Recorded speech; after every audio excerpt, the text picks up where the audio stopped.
Iran और America के बीच लड़ाई तेज हो गई है।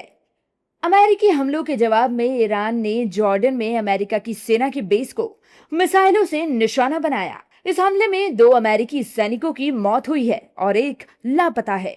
इसके जवाब में अमेरिका ने ईरान पर भीषण हवाई हमले किए हैं। शनिवार को अमेरिका ने ईरान के बुनियादी ढांचे और पानी की पाइपलाइन और प्लांट को भी निशाना बनाया है, जबकि ईरान ने कुवैत, बहरीन और जॉर्डन में अमेरिकी हितों को निशाना बनाया है।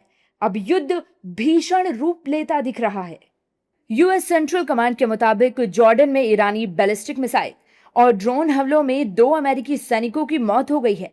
हमारा एक तीसरा सैनिक अभी भी लापता है। 4 अन्य सैनिकों को मेडिकल कारणों से वहां से निकाला गया, जिन्हें बाद में छुट्टी दे दी गई। मामूली रूप से घायल अन्य सैनिक ड्यूटी पर लौट आए हैं। अमेरिकी सैनिकों की मौत के बाद राष्ट्रपति डोनाल्ड ट्रंप ने शनिवार रात ईरान के खिलाफ अमेरिकी हवाई हमलों का निर्देश दिया। इसके बाद अमेरिकी सेना ने ईरान पर बड़े पैमाने पर बमबारी की है।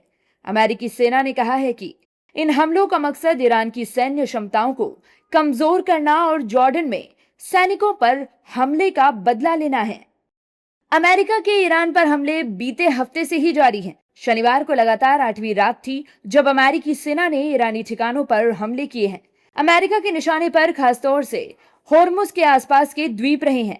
जॉर्डन में हुई 2 मौतों के साथ इस संघर्ष में अमेरिकी सेना में मरने वालों की कुल संख्या 16 हो गई है। इस हफ्ते की शुरुआत में एक लापता अमेरिकी नौसेना पायलट को आधिकारिक तौर पर मृत घोषित किए जाने के बाद यह आंकड़ा बढ़ा था।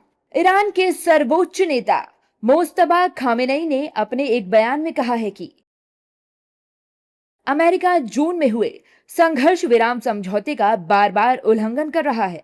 अमेरिका ने पहले ही बातचीत के बीच में हमले किए और फिर यही कर रहा है। ईरान इसका जोरदार जवाब देगा। हालांकि ईरान के इस्लामिक रिवॉल्यूशनरी गार्ड कॉर्प्स ने दावा किया कि उसने जॉर्डन के अल अजराक एयरबेस पर कम से कम 2 अमेरिकी लड़ाकू विमानों को नष्ट कर दिया है। अमेरिका ने इस दावे की अब तक पुष्टि नहीं की है। बहरहाल ईरान और अमेरिका के बीच तेज होती लड़ाई से होर्मुज जलडमरू मध्य पर संकट बढ़ रहा है। ईरान ने इस जलमार्ग को बंद कर दिया है और अमेरिका ने भी ब्लॉकेड की बात कही है। इससे पूरी दुनिया की अर्थव्यवस्था पर असर हो रहा है।